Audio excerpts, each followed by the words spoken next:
dostlar, hamınız yeni videoma hoş geldiniz. Bugün sizlerle beraber böyle bir Iceland dondurmasının tadına bakacağız. Hadi o zaman videomuz başlasın.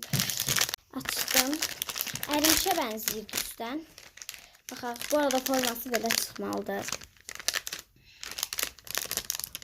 Benzedi biraz ama bak balaca çıktı.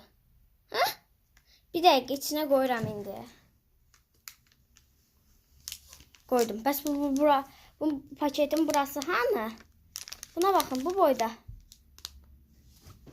Şaka mı? Şaka ediyorlar. Bu boyda dondurma.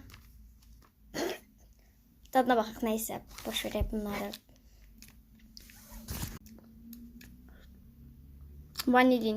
Vanil var yani içinde.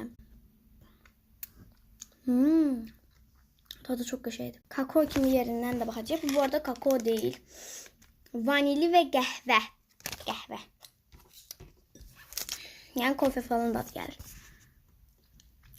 Beğendim. Balaca olması için 10 üzerinden 8 verem. Dostlar, bir videomuzun sonuna geldi. Videomuzu beğendiyseniz like atıp abone olmayı unutmayın. Bye.